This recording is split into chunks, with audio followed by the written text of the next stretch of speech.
l'invité de la matinale. KTO Radio. C'est l'un des récits littéraires les plus lus des 80 dernières années, la saga Hobbit et du Seigneur des Anneaux de John Ronald Reuel Tolkien, une œuvre monde où des nains, des elfes, des humains et des créatures du mal luttent pour le pouvoir dans un monde lointain et fantastique. Dans ce récit, les parallèles avec les Écritures ne font pas doute. Alors, le Seigneur des Anneaux est-il d'inspiration chrétienne? Jean Chausse, bonjour. Bonjour. Merci beaucoup d'être avec nous ce matin. C'est l'une des questions à laquelle on va répondre. Vous êtes économe diocésain à Paris et surtout grand amateur de Tolkien. Vous êtes auteur d'ailleurs d'un livre qui vient de paraître ce mercredi, Le Dieu de Tolkien aux éditions Première Partie. Alors en quelques mots d'abord pour les auditeurs qui ne connaissent pas l'histoire et qui n'ont jamais lu les livres ou regardé les adaptations cinématographiques, racontez-nous l'histoire. Quelle est l'intrigue ? Alors, c'est une histoire assez classique de lutte entre le bien et le mal, avec un seigneur des ténèbres qui voudrait prendre le pouvoir et dominer le monde entier. Et d'ailleurs, Tolkien a posé le genre qui existait un peu avant, mais enfin, il y a eu un avant et un après Tolkien.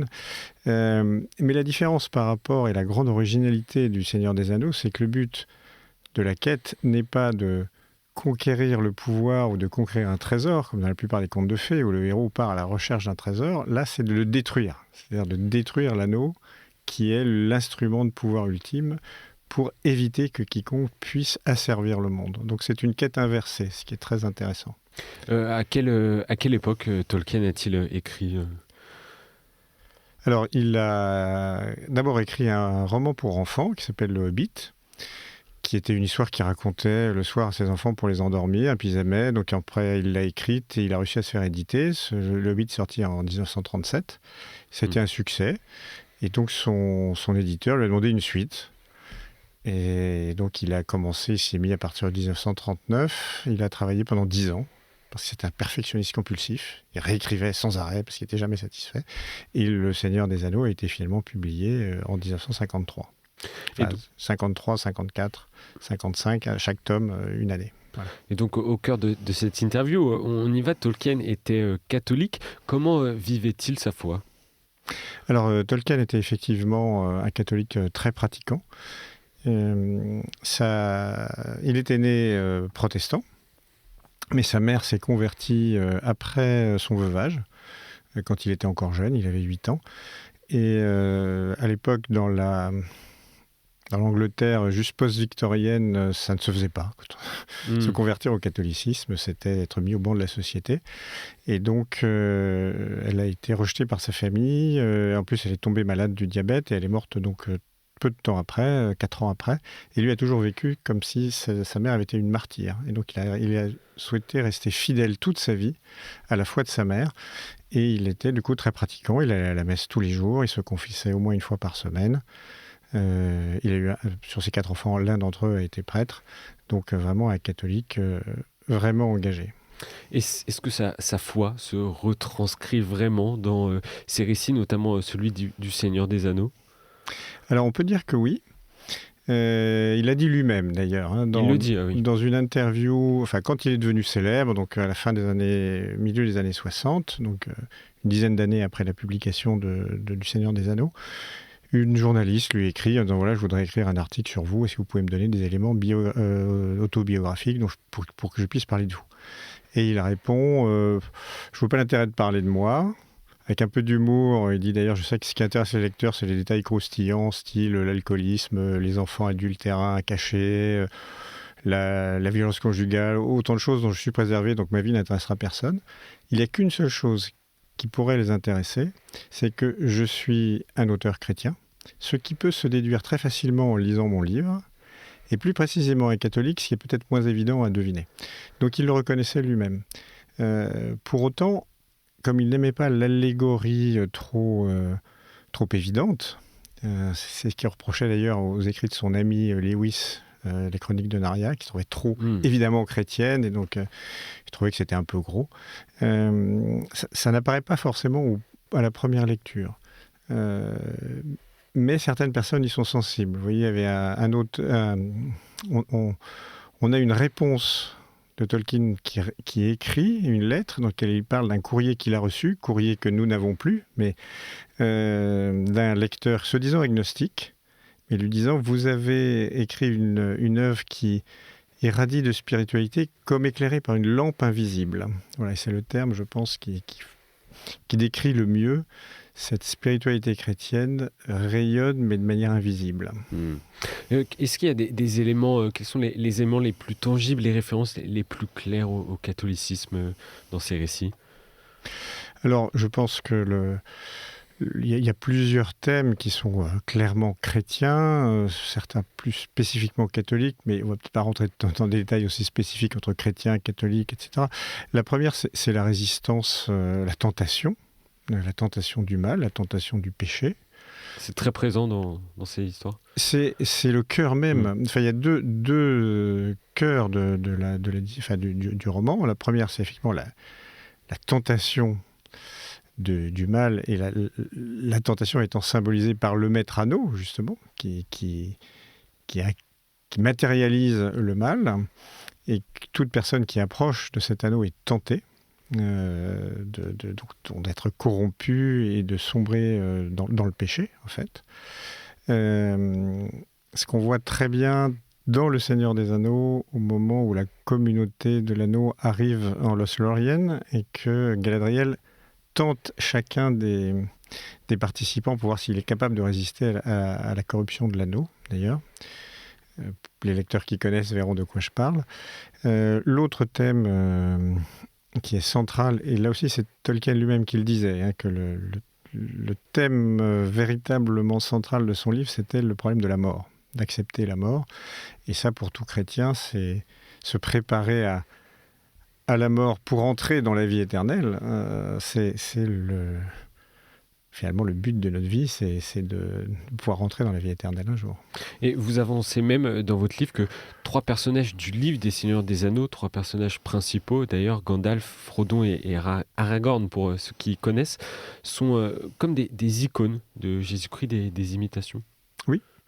J'ai utilisé le terme icône pour pas dire allégorie ou figure qui serait un peu trop fort. Icône, ça vient du grec, ça veut dire qui a une ressemblance avec. C'est pour ça que les icônes dans les églises ne sont pas les saints, ne sont pas le Christ, elles leur ressemblent. Et bien, là, c'est la même chose dans Le Seigneur des Anneaux. Oui, je pense que la plupart des principaux personnages, en particulier Frodo, Aragorn et Gandalf, ont des facettes de leur personnalité qui ressemblent à celles du Christ. Bon, le fait que Frodo accepte de se sacrifier et de porter l'anneau au risque de sa vie, et quand on le voit dans la description à la fin, quand il monte à la montagne du destin en portant l'anneau, il n'arrive plus à monter, il tombe une fois, 2 fois, 3 fois, il faut que Sam vienne l'aider, il fait penser bien sûr à la montée du Golgotha. Aragorn, lui, c'est le roi, mais le Christ roi, après la résurrection, le roi souverain.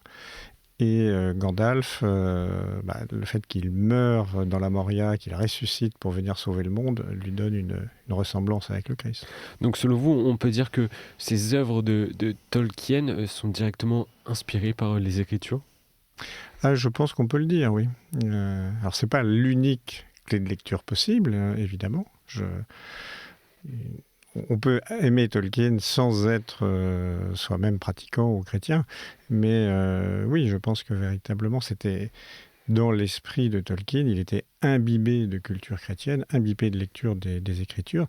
C'était lui-même alors, il n'était pas théologien, il était professeur de littérature, mais il était quand même très au fait, et d'ailleurs, c'est une chose peu connue, mais à la fin de sa vie, parce qu'il était par profession un philologue réputé, il a été le seul laïc parmi une 60aine de traducteurs sélectionnés pour traduire la Bible de Jérusalem en anglais.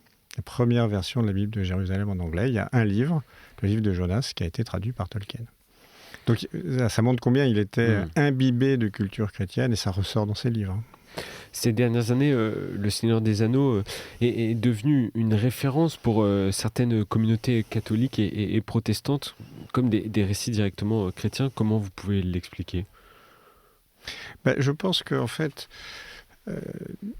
par les grands thèmes là, qu'on a, le sens du devoir, la corruption, la résistance au mal, l'acceptation du temps qui passe, de la mort, Tolkien touche vraiment aux questions fondamentales de l'humanité. Alors il le fait de manière ce qu'on appelle mythopoétique, c'est-à-dire plutôt que de faire un traité de philosophie, il le fait par le récit d'une sorte de conte de fées, mais il touche vraiment au problème fondamental que se pose finalement chaque être humain.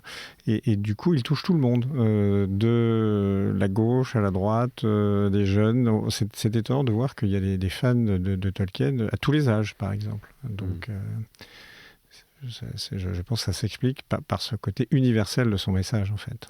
Et pourquoi ne fait-il jamais mention directement de la religion ? Alors ça, c'est un choix de sa part, de l'avoir gommé exprès, parce qu'il trouvait que l'allégorie, il le dit dans une de ses lettres, je déteste cordialement l'allégorie, et ça depuis tout petit, dès que j'ai été assez grand pour savoir la détecter. Il trouvait que ça gâchait, et qu'un message, quand il était trop direct, finalement pouvait provoquer le rejet, et que pour être plus universel, mieux passé, il valait mieux le faire par le biais du conte. Voilà.